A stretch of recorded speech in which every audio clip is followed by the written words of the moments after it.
Good morning students, welcome to the steno help PP. शुरू करते हैं आज की dictation number 25 and 26, speed 100 word per minute.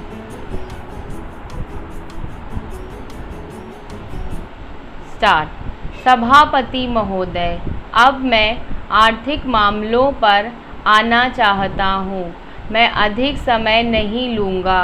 इस बात को सभी स्वीकार करेंगे कि तीव्र गति से हमारी आर्थिक प्रगति हो। इसका प्रबंध किया जाना चाहिए। इसके लिए ऐसा वातावरण बनाने की आवश्यकता है जिससे उत्पादन बढ़ सके, वितरण में समानता आ सके और उपभोग में संयम से काम लिया जा सके। हर बजट को और हर कर प्रस्ताव को इसी कसौटी पर कसा जाएगा।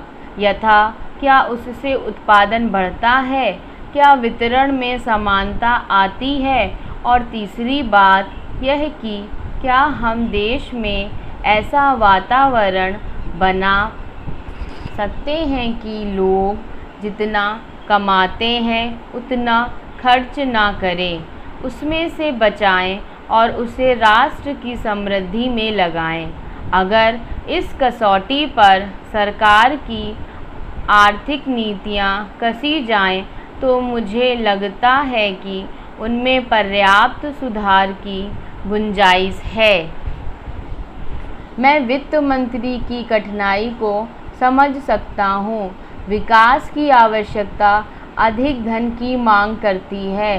राज्य सरकारें अधिक कर लगाने के लिए तैयार नहीं हैं। वे केंद्र से कर्जा लेकर अपना काम चलाना चाहती हैं।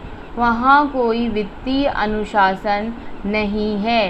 यह सारा बोझा केंद्र को उठाना पड़ेगा और केंद्रीय सरकार कठिनाई में पड़ेगी।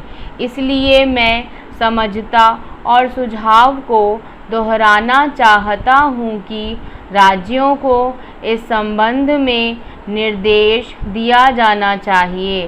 संविधान के अंतर्गत केंद्र इन राज्यों को निर्देश दे सकता है कि वह अपने साधनों के अंतर्गत अपने खर्च को चलाएं।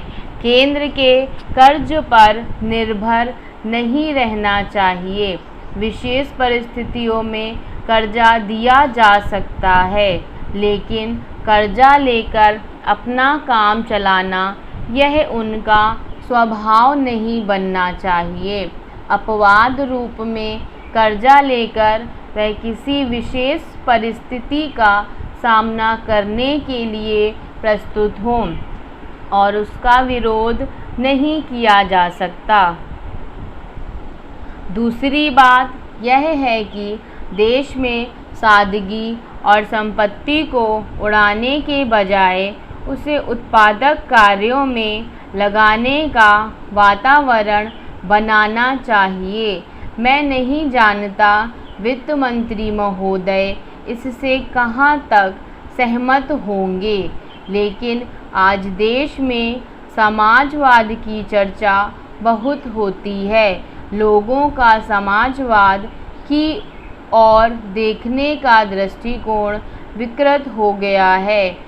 लोग हमें क्या मिलता है इस ओर ज़्यादा ध्यान देते हैं। हम कितना खर्च करते हैं इस ओर ध्यान नहीं देते हैं।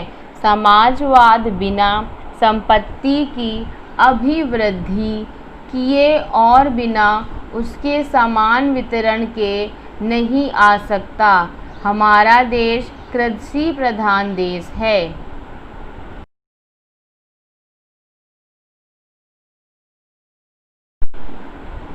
सभापति महोदय, खेती के बाद उद्योग का हमारे देश के आर्थिक जीवन में बड़ा प्रमुख और महत्वपूर्ण स्थान है।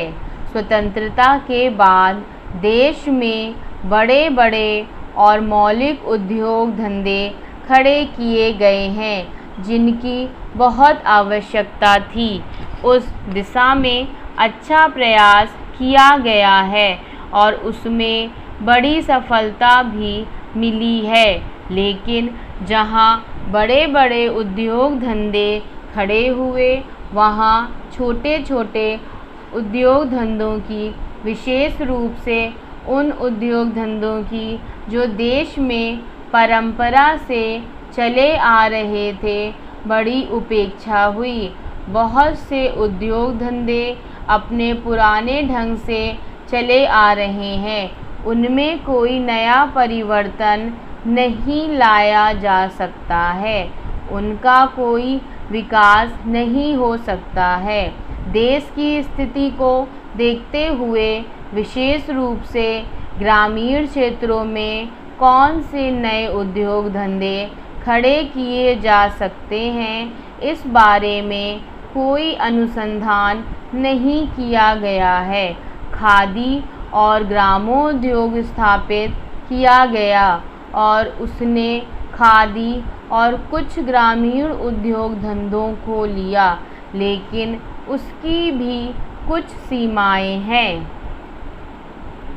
बहुत से उद्योग धंधे ऐसे हैं जिनको प्रोत्साहन दिया जाना चाहिए था, लेकिन प्रोत्साहन देना तो दूर रहा, ऐसी नीति अपनाई गई कि उनके काम में बाधा पैदा हुई और उनमें बहुत से टूट गए।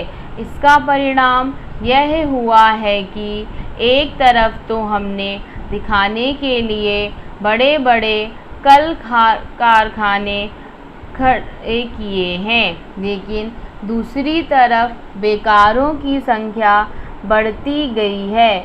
आज यह समस्या एक भीषण रूप में हमारे सामने आई है।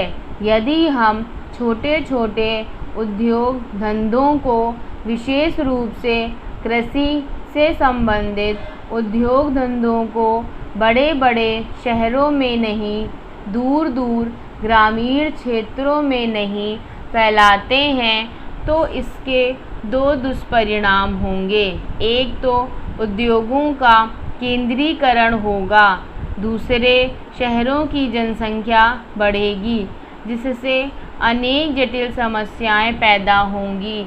इससे हर एक आदमी को काम नहीं मिलेगा और हमारे जो पुराने उद्योग धंधे जीवन से संबंधित सामग्रियां तैयार करते हैं, उन पर बुरा प्रभाव पड़ेगा।